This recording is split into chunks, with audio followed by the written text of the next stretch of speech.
Hi அஞ்சலி, எப்படி இருக்க? என்ன ஒரே பாராட்டு போல இருக்குது அத்தைக்கிட்ட. ஒரே ஜாலி தான். உனக்கு தாம்மா டெய்லி அத்தைக்கிட்ட பாராட்டு விழா கொடுத்து வச்சவனி. சரி போயிட்டு, எனக்கு ஒரே டயர்டாக இருக்குது, போய் சமைச்சு வை, வந்து நான் சாப்பிடணும். சரியா? ஆமாம், நல்லா குத்துக்கல் மாதிரி நிற்கிற. நீ எங்கிட்ட தலை சுற்றி கீழே வீந்திருப்ப. மேனோன்னிட்ட தூக்கி நிலார முன்னாடியும் உன் புஸ்தகாரனை தூக்கின்னு வரணும்னு சொல்லிட்டேன். மேனோன்னிட்ட மயங்கி வீந்திருப்ப. நான் அடிக்கிறதுக்கு உனக்கும் அதான் நிற்குதே கேட்டுக்கு சொல்லியா கொடுக்கணும். என்னக்கா டைம் டேபிள் போட்டு என்னை திட்டி என்னை அழு வைக்கிறீங்களா? நீங்களும் அத்தையும். நான் என்னக்கா பண்ணுங்க ரெண்டு பேருக்கும்? இப்படி என்ன இம்சை கொட்டிக்கிறீங்க? ஆமாம்மா, எங்களுக்கு வேறு வேலை விட்டியே இல்லை பாரு, டைம் டேபிள் போட்டு ஒன்று திட்டுறதுக்கு. ரொம்ப தாண்டி பண்ணுறான் உன் புருஷ. என்னவோ அத்தை சொல்கிறதுல ஒரு உண்மை இருக்குடி.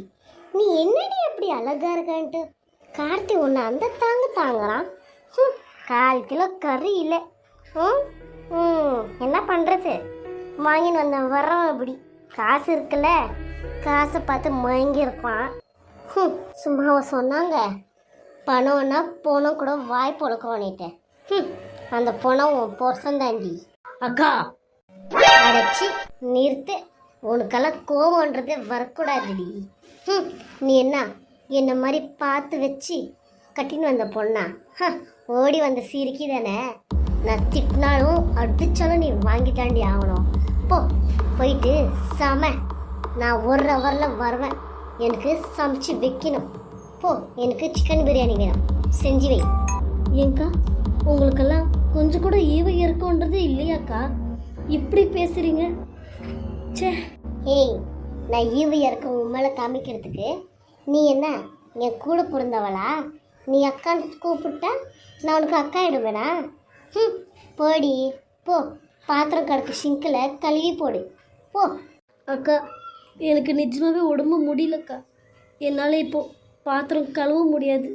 கொஞ்ச நேரம் நான் ரெஸ்ட் எடுத்து கழுவுறேங்க்கா. நீ ரெஸ்ட் எடுத்து கழுவுறதுக்கு இது ஒன்றும் ஆத்தா வீடு இல்லை, மாமியார் காட்சி வீடு. போய் கழுவிட்டு தான் நீ படுக்கணும். இல்லைன்னா தெரியும் இல்லை, இன்னொரு தடவை படிக்கட்டில் எண்ணெய் ஊற்றி விட்டுருவேன். என்னக்கா இப்படியெல்லாம் பேசுறீங்க? இங்கே பாரு, வயிற்றுல இருக்கிற குழந்தைக்கு எதுவும் ஆகக்கூடாதுன்னா நான் சொல்கிற பேச்செல்லாம் நீ கேட்டு தான் ஆகணும். அக்கா நான் எப்பவுமே கெட்டதுக்கு துணை போக மாட்டேங்க்கா. நீங்கள் என்ன சொன்னாலும் நான் போக மாட்டேன்.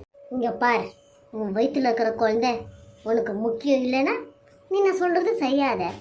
உனக்கு முக்கியம்னா மட்டும் நான் சொல்கிறது நீ செஞ்சு தான் ஆகணும். என்னக்கா செய்யணும்?